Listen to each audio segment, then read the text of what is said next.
Well, hello and welcome to the Money and Finance for Expats podcast. After our very successful first episode, we're back again on this, the 28th of November, 2022. And let's bring on the real stars of the show. Let's welcome this morning Paul Correa from Fiduciary Wealth Management. Morning to you, Paul. And of course, Matt Penfold. How are you, gentlemen? Very well. Yeah, good. Thank you, Carl, and you. Yeah, very good. Thank you. So, good weekend in Gibraltar? Yeah, not too bad. Not Good too bad. weather, and you? Okay, yeah, not too bad. Well, it's getting chillier here in Portugal, but that's only to be expected at this time of year. But at least the rain has stopped. Okay, gents, talking of sort of weather systems and turbulence, it doesn't look any less exciting, does it, in the world of money and finance across the globe? What's your fingers are on the pulse of this, of course, all the time. How is it looking at the moment, would you say, generally speaking? Paul, let's start with you. What's been on your mind? What have you seen? No, I think what we're seeing is what we expected. Is there's every indication now from Federal Reserve Reserve governors, they're making noises that they're going to pivot. If not pivot and reduce rates, certainly pause or make smaller rate increases. Okay, So the market is taking that very positively and maybe misinterpreting it as a capitulation on the part of the Fed and maybe undoing some of the damage of the higher rates. And I think it's still early days. We should expect another rate increase, admittedly a smaller one next month, and possibly one in Q1 2023. But okay, I think we're getting to the end game. And the end game is that the US government cannot afford to pay so much in dead interest. I haven't got data to hand, but I think debt interest payments are now bigger than Medicare in the US. So it's like 8-9% of the federal budget. okay. So the markets, of course, the markets want to see lower interest rates because they know that if they continue raising rates at this pace, they're going to do considerable damage. We're going to go into recession. There's going to be a major slowdown. So Right. any sign that the Federal Reserve is now reconsidering its monetary policy is taken very positively. So what we've seen basically is the 10-year US Treasury bond dropping quite heavily, indicating that rates are going to be reduced sometime in the future. The equity markets have been well supported by this change in in stance, in monetary stance. Yeah. Okay. So the markets are reacting positively to that. We're seeing equity markets bounce back very strongly. But equally, what we're seeing, which I find most interesting, is that in Q3 2022, the um, the buildup of gold reserves by central banks has been the highest since 1967. In Okay. other words, central banks are increasing their gold reserves at an alarmingly fast rate. So either they know something we don't, or they're just being prudent. I have But you so know, many questions. I've got so many questions for you. Can but I come but back but to those? yeah. But I think this is significant because I Yeah. don't think things happen by coincidence. Because there's an agreement between the US and other European banks that if they ever had to revalue the price of gold, it is a secret agreement. It's not put in writing that they would all simultaneously increase their gold reserves as a percentage of the total reserves. So if there's a massive revaluation of gold and silver, there's no one country that benefits more than the others. But of Okay. course, the interesting thing is that both China and Russia don't report their gold reserves increases. Yeah. Hmm. So whilst we can account for the individual countries, most of them, the difference that isn't accounted for is normally Russia and China. And put it this way, they are ramping up their gold reserves big time. Fascinating. Okay, that's a serious finger on the pulse of the world financial situation. Matt, anything on your mind in this department, or is that more Paul's thing? No. I mean, Paul is our in-house expert, but it's. I mean, it's interesting with the markets. I think it was 2 weeks ago, and the inflation figures came out in the US, and they were slightly lower than the previous months, and the markets reacted very positive to that, because the reading into that is has inflation peaked? Is probably a little bit too early to tell. And if it has peaked, does this mean they're going to slow down the interest rate increases, which the markets want? So that was taken very positively, and the gains of the markets on that one single day were incredibly high, especially in the Nasdaq, which is very kind of tech heavy, so is very interest rate sensitive. So that has given people a lot of optimism. But I think, as Paul says, it's still kind of early days. They will still be increasing interest rates, but how much of that is priced into the market is difficult to tell. And if the interest rate increases slow down lower than we were expecting, that is potentially positive in 2023. Wow. Okay. And I do want to decode, if I may. We've got a lot to get through on this session, on this second podcast of ours for Money and Finance for Expats from Fiduciary Wealth Management here, because there's a great sort of technical piece to address about why gold is important in the background, of course, and how we've drifted away from currencies that weren't gold backed to what seems like they are again now, or I don't know. That's what I want to ask you. That's what I want to understand. And I think that's what some of your clients might like to understand. But today we're also going to be asking or finding out from you what the top 3 things are that people come to you with in terms of money, finance and wealth management, because I want to cover that as well. But can we do that about the gold then? Why is it important anymore that banks have gold when in fact the fractional reserve lending has meant that they probably didn't need much at all, did they? Just to keep lending out money based on what they had on the books. Well, they decoupled from gold as an anchor when with the Bretton Woods Agreement. Yeah, Yes. they were no longer obliged to have for every dollar of debt having an equal amount of gold reserves. Yes. So that has led us to the situation we are now. Yeah, we have a highly indebted global economy, not just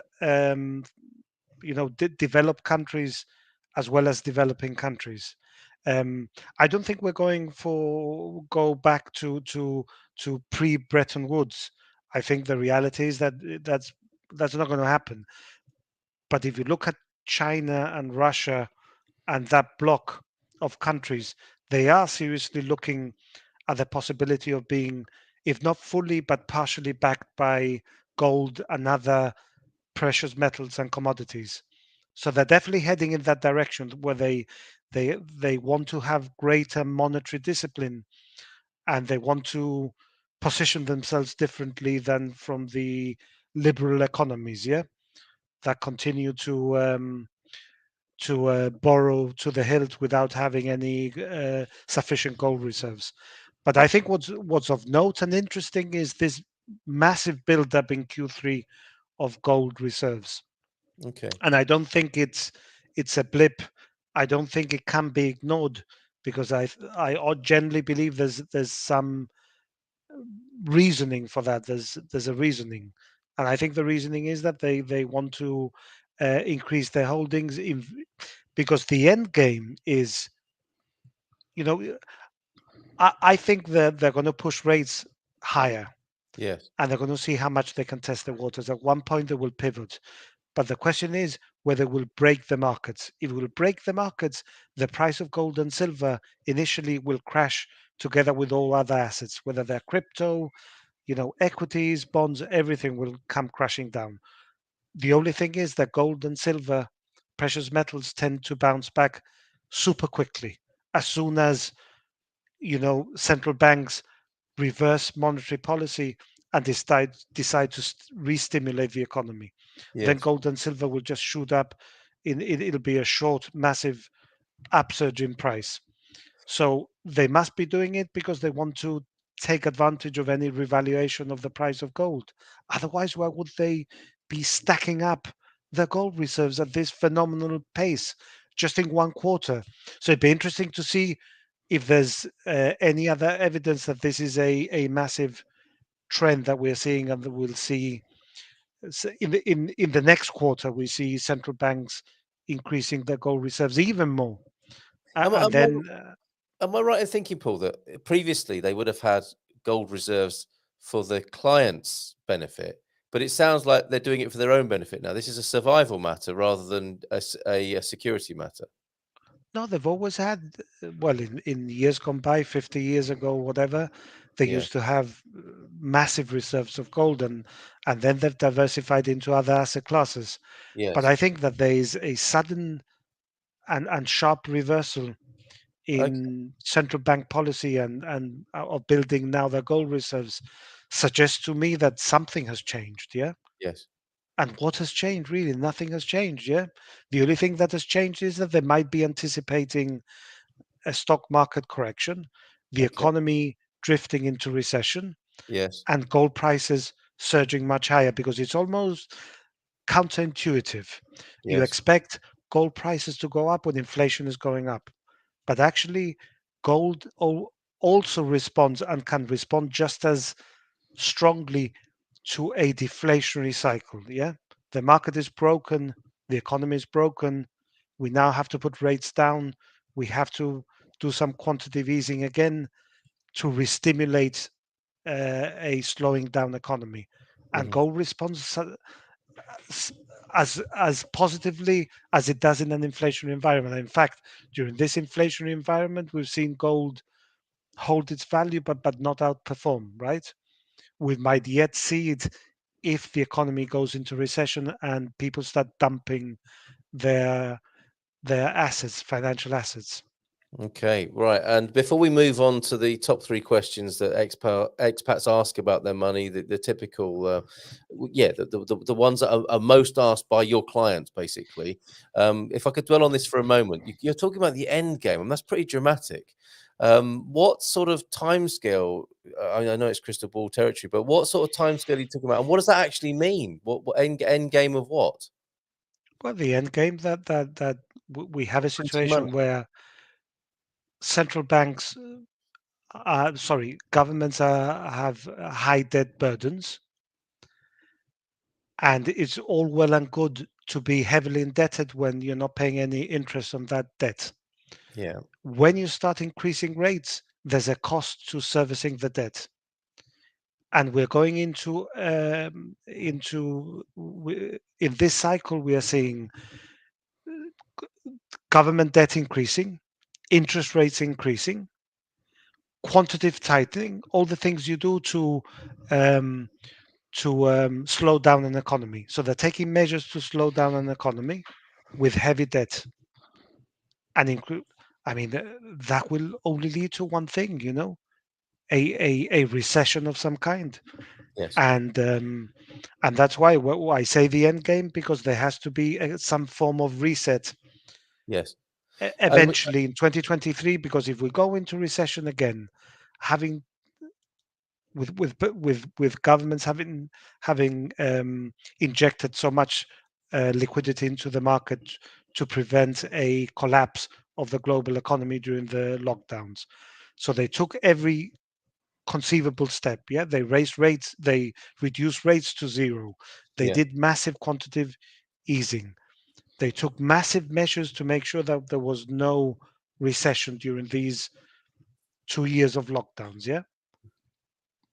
And you know what are they going to do now? Are they going to throw it all out of the window?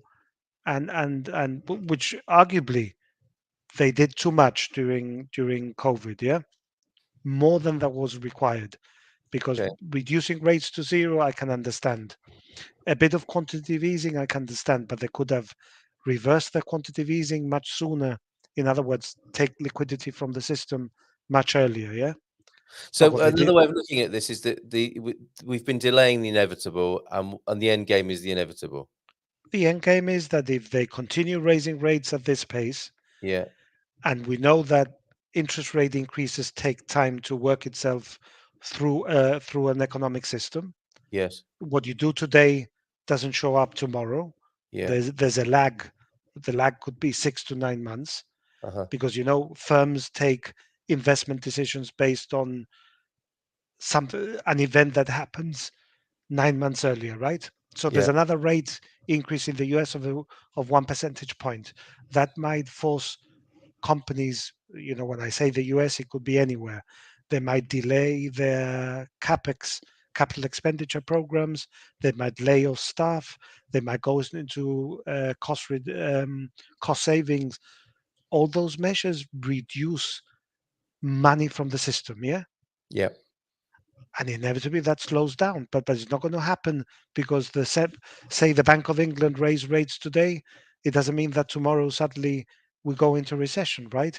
It is the compounded effect of all these measures, yeah, all these little or not so little rate increases, Yeah. all the quantitative easing, Yeah. all those things that they're doing over a period of time. They weigh on the economy, and they slow down the economy, or they lead to a recession. And they come home to roost and have a tangible effect on people's lives. So presumably Completely. then, one of the first questions clients ask is, this is coming, we hear you, what on earth do we do about it? Is that one of the first, how do we protect ourselves? Matt, does that resonate? Yeah, absolutely. And it kind of leads back to your question before, Carl, about kind of timescales. When will this happen? And no one can predict that. That's where you need your crystal ball. So without the ability to do that, then you can't say we can do this, this, and this. I think it goes back to a message that we delivered last week, is that in a time like this, you've got to keep calm. You've got to keep patient. You make any dramatic moves and try and play the markets too much, you'll probably get your fingers burnt.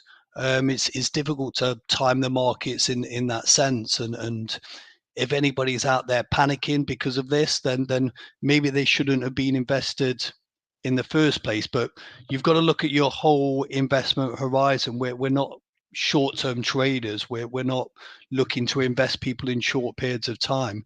You've got to remain patient, make sure that your assets are in the right areas, and even in environments like that, you can still look at your portfolio, make sure that you're invested in areas which represent value at the moment, and there's some better than others.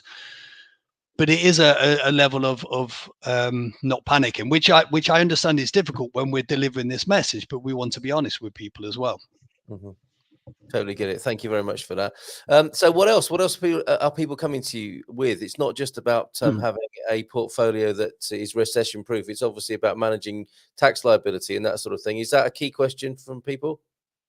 No, absolutely. Taxes is a big one, because especially when we're dealing with expats, because you have the example of a Brit who's moved to Portugal. They're used to one level of taxation, and some people are quite naive, and they may think, well, it's going to be very similar, and it's not. And one of the good things as an expat is it does open up opportunities for you. There are investments and tax planning that you can do as an expat that aren't available as a UK resident. So the taxes is a big thing, and that should be heavily weighted when you are planning, even not as an expat, but especially as an expat, because the tax rules, levels, schemes vary throughout different countries wherever you are. So that's one of the things people ask us about, and one of the things that we want to discuss with them, because it's incredibly important. Mm-hmm. And Okay. I think what we find is that we've got expats wanting to move to the Iberian Peninsula or somewhere within Europe, and they think they can somehow transfer UK tax laws and pension rights to a third country. And very often, the biggest hurdle that they have is they want to, for example, take advantage of non-habitual residency and the tax benefits of this regime in Portugal, but they want to keep their pensions in situ in the UK as UK pension schemes.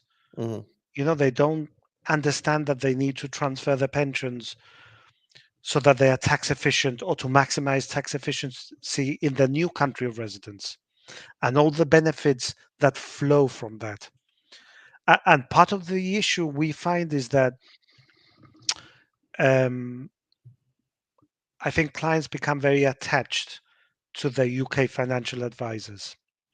and it's very difficult to sever the umbilical cord, right? They've built up a relationship over a lifetime. They've been served very well by their UK advisor. They've built incredible trust. So the trust account is in credit, right? They trust the advisor implicitly. And then all of a sudden they have to move to a third country, sever that relationship, and start a relationship anew with someone they don't know.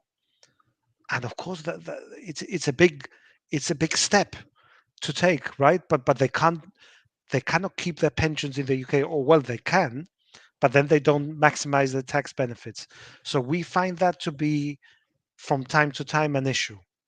You know, oh, I've got my, St. James Place pension in the UK, and my advisor, I've known them for 20 years, and I've got pensions to transfer, and they're not prepared to listen to the advice, which I think is a mistake, because our starting position is, why do you want non-habitual residence?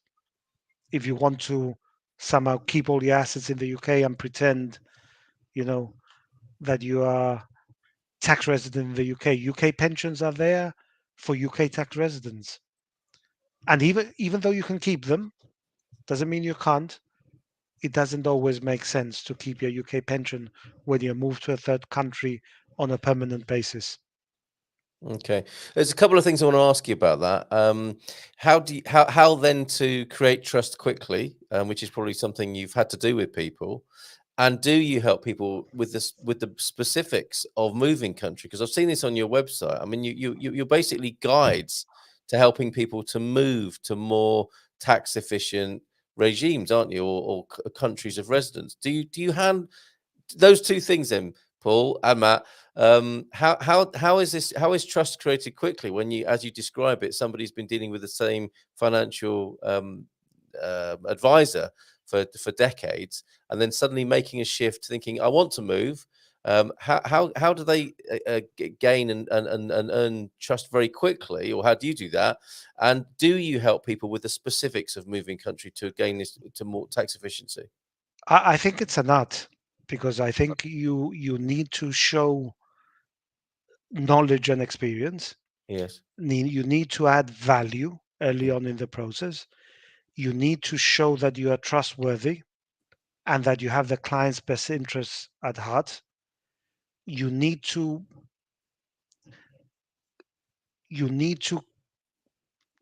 it has to be done very subtly, but through your actions and your commitment and showing that you've got the knowledge, the skills, and the integrity, you try and build trust in a very short space of time, enough to win their trust and help them,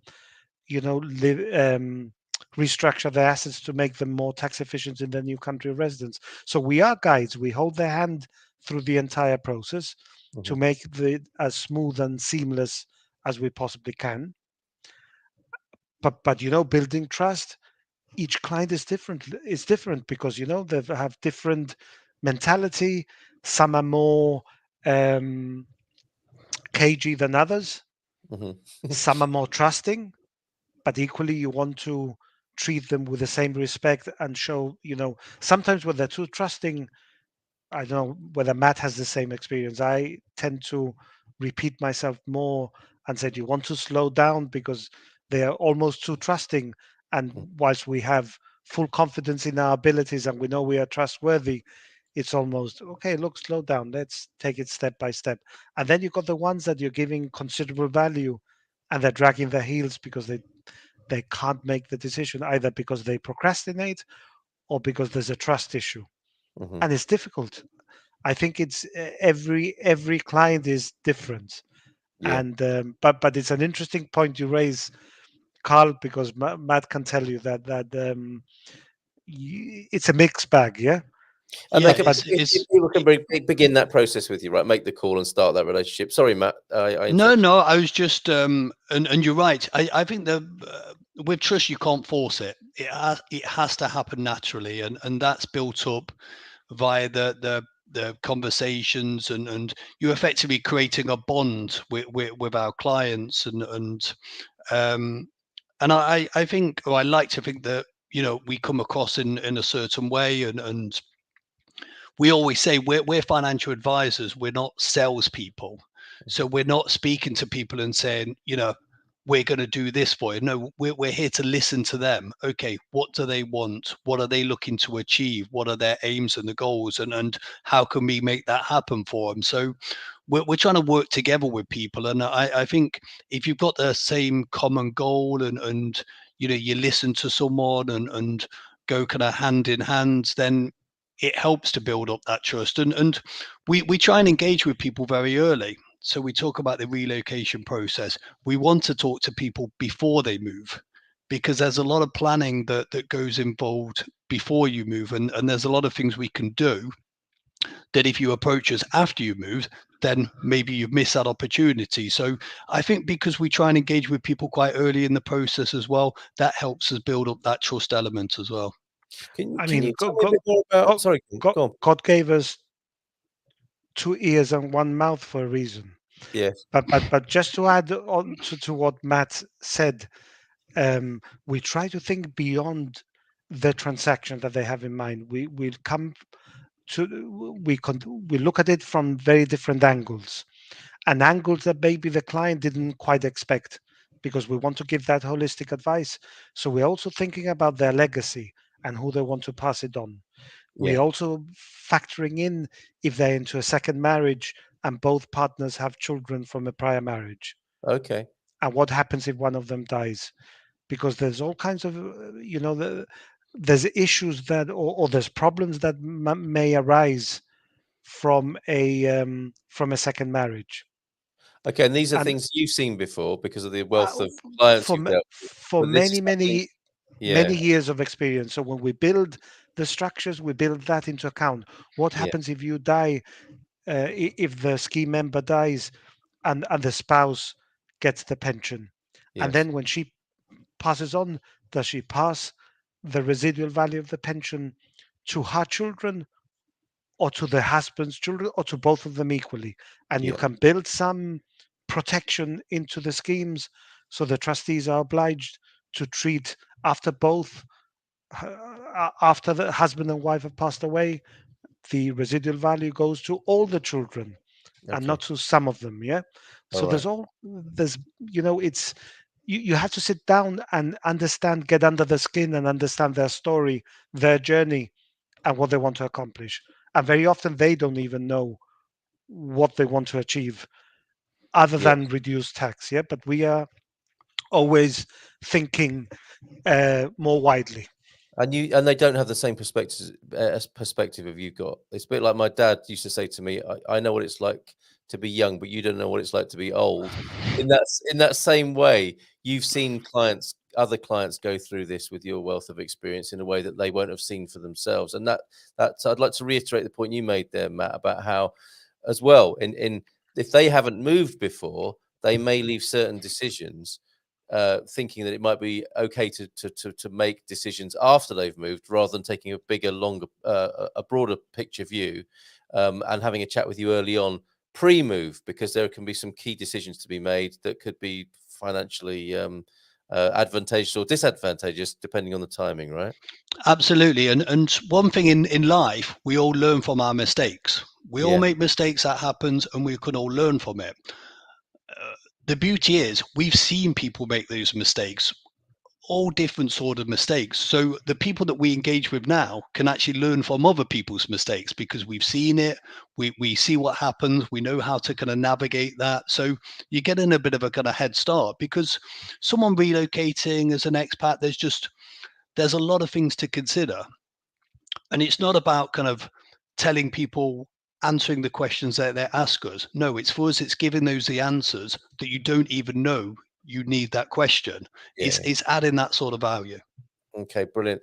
Now, I don't know if this is the right question for this particular episode, or whether it warrants an episode of its own, but you've talked about the Iberian Peninsula.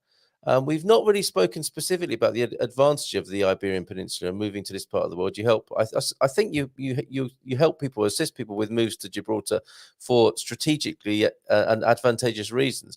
Is now the time to go into the benefits of your particular part of the world and the market you serve? Well, I mean, in principle, we are not limited to the Iberian Peninsula, but we've made that our focal point because we understand the nuances and the differences between the UK tax regime, Spain, Portugal, and Gibraltar. I Okay. mean, the lifestyle benefits speak for themselves. Yeah, Yes. amazing climate, great people, incredible food. More hours of sunshine. You know, Allegedly. allegedly, but there's it's a completely different lifestyle. So from our experience, when you're discussing the move, it's not just about tax. There's the lifestyle benefits that come alongside Mm. moving abroad. Yeah, it's a combination of two. It's a package, Yeah. and it's trying and understanding what are the trigger points for the clients. What are they after? Yeah, Yes. and making sure that whichever location they move to does take all the points from a lifestyle, from a tax, and um, any other issues. There could be younger couples with children, and then schooling is important. Um, you know, it's all every client is different. They might have a UK company and they're being paid dividends, and then we give them advice on what to do with the UK company to liquidate it or to receive dividend. It's impossible to anticipate the many issues that come up in our initial screening and conversation, but they do come up, and then we can advise more widely than just an execution only service. Yeah, you want to move from A to B, we'll do that. I think that would there's a lot of value lost if we took that approach. Now, here's the thing. We began talking this morning about the end game and how something awkward may be in the post in terms of a global slowdown, recession, and how that could be a big pinch for people.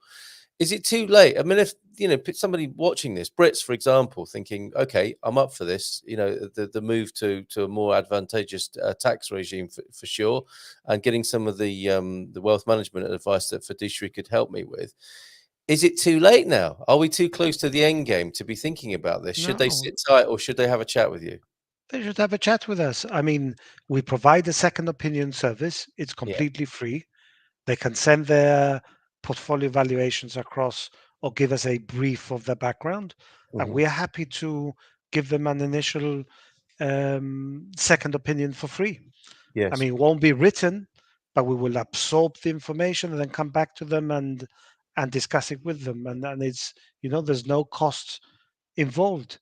And then they might decide to stay where they are, or they might want to come with us. It's entirely their decision. But I think I was playing a over the weekend a podcast from Tony Robbins, yeah, Hmm. and he was talking that he suffered a major injury of his rotator cuff, Hmm. and that he said that he went for an expert opinion. They say you require surgery and you'll never be the same. I happen to have an injury on my rotator cuff as we speak, and he said, and it's very painful. It hits the nerve.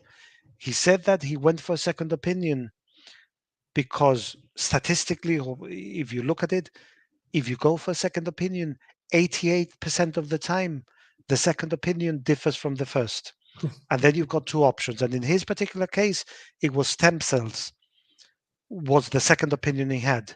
And he took that advice, and within 48 hours, the rotator cuff injury, which was, on a pain scale from 1 to 10, was 10, Hmm. and he was told he needed surgery, was resolved. So 88% of the time, the second opinion differs quite widely from the first one. So wouldn't it make sense if you've approached or you're dealing with a financial advisory practice, either starting now or have a long-standing relationship, to get that second opinion, just to make sure that you're on the right track and that you've been given good advice that stands the test of time? Wouldn't you do it if it's for free? Absolutely. You have All right. nothing to lose. Okay, so the way to get in touch with these gentlemen is to go to fiduciarywealth.gi. That's the website address. And there's no cost for a second opinion, and they can have a session with you to talk through exactly what we've just been talking about, to get a second opinion and to get an overview and to begin a possible relationship there. Another way of doing that, I think, is to subscribe to your webinars. You have a ongoing webinar series. Can you give us some highlights for that, please, Matt? Yeah, of course. So we've run quite a few webinars throughout the year. 24, 25, I think we're up to. We've got 2 more we're doing tomorrow, 2 more on Wednesday and 1 on Thursday. So we've got a packed week of webinars. But they're all on our YouTube channel, and we cover different areas, different topics. I think there's something for everyone on there, and we're going to continue to add more content next year. So I think it'd be great if people can subscribe to our YouTube channel. There's a lot of free content. There's a lot of valuable content on there which people can access for free. So it's Fiduciary Wealth on YouTube, and there's different webinars, but I think there's something for everyone on there. All right, thank you. So key takeaways today, then. It's not too late, and there's no harm in having a conversation about starting a possible relationship with Fiduciary Wealth Management, and, as you say, Paul, to get a second opinion.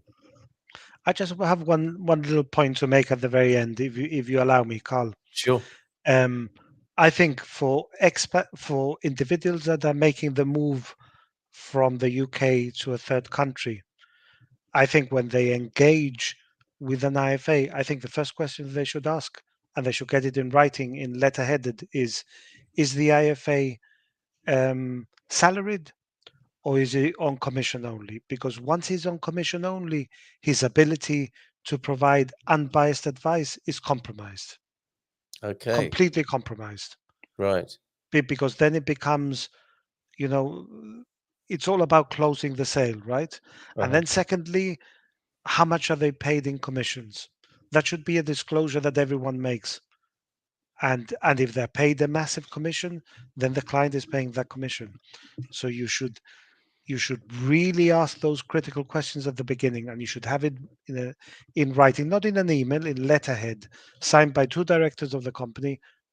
Are they salaried or are they commission? And if they're on commission, how much commission do they get every time they transact? Because we have a very strict policy. The 2 directors have to sign it, and our policy on establishment fees and so on are very set. And they're not, we're not through the back door charging. It goes against our ethics and our integrity. That's a great point to include, and some people might feel a little bit uncomfortable asking for that. But you think there should be no problem in asking for that? Well, if Cole, if the advisors have got nothing to hide, right, then it's not a problem. If the advisor feels uncomfortable with that question, you've got to ask yourself why they're feeling uncomfortable with that. But it's Paul's right. Is very important for many reasons. If they're taking these high upfront commissions, that's coming out of your pocket. But also what we see is these advisors, they get this huge upfront commission. Okay, they've made their money. And then what's their motivation for looking after that client ongoing? That's it. So your relationship is they get paid their commission, they sell you whatever they want, then they move on to the next guy. So it's a really important one. Exactly. Yeah. Very important question, and we should never feel uncomfortable asking these questions, because it's your money, it's your lifestyle. You spend all your life building up that wealth, so look after it properly. And if they're a genuine, honest company, they will give you a genuine, honest answer. I think that's a great note to end on there. Thank you for that. Thank you for including that, Paul and Matt there. Bob's joined us as well. I'll definitely check out your channel. I think it's been timely for Bob. And do make sure you join us again live next week, 10 o'clock. In Portuguese time is what I'm working. I'm not sure what the official name for that time zone is, but certainly GMT Lisbon, 10 o'clock in the morning on a Monday. Tune in live to the Money and Finance for Expats podcast, where you can ask questions. Bob's got another comment for us. What I want may not be what I need. What do you make of that, gentlemen? I think and that'll be some sort of plain speaking. If Bob opens up a conversation, and I think that's probably challenging what you maybe said before, is the old relationships people have with previous IFAs and being open to a second opinion there. I think that's maybe what Bob's getting at there. So thank you, Bob, for joining us. Make sure you join us again Monday, 10 a.m. GMT, to ask Paul Correa and Matt Penfold of Fiduciary Wealth Management those important questions to do with money and finance for experts. Gentlemen, thank you very much. Have a great week. Thank you, Carl. Thank you, everybody. Goodbye.